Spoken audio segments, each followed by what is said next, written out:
കൂട്ടത്തിലെ ഒരാളെക്കുറിച്ച് അന്വേഷിച്ചപ്പോൾ അറിയില്ലെന്ന് പറഞ്ഞു. അതിന് സൂർ സംഘത്തിന് നേരെ ഗുണ്ടാ സംഘത്തിന്റെ ആക്രമണം. നിരവധി ക്രിമിനൽ കേസുകളിൽ പ്രതിയായ രാഹുലും സംഘവുമാണ് അറസ്റ്റിലായത്. ഒളിവിലായിരുന്ന പ്രതികളെ കരുനാഗപ്പള്ളി പോലീസാണ് പിടികൂടിയത്.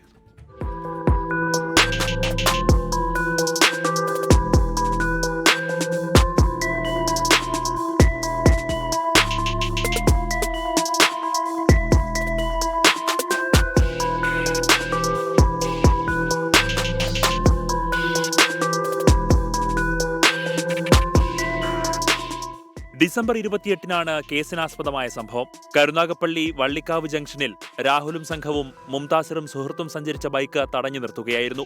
ഇവരുടെ മറ്റൊരു സുഹൃത്തിനെക്കുറിച്ച് രാഹുലും സംഘവും അന്വേഷിച്ചപ്പോൾ അറിയില്ല എന്ന് പറഞ്ഞതിനെ തുടർന്നായിരുന്നു മർദ്ദനം. ഇവർ കയ്യിൽ കരുതിയിരുന്ന ഇടിക്കട്ടയും മറ്റും ഉപയോഗിച്ച് ആക്രമിക്കുകയായിരുന്നു. പരിക്കേറ്റ യുവാക്കളുടെ പരാതിയുടെ അടിസ്ഥാനത്തിൽ കേസ് രജിസ്റ്റർ ചെയ്ത കരുനാഗപ്പള്ളി പോലീസ് ഒളിവിൽ പോയ പ്രതികളെ പിടികൂടുകയായിരുന്നു.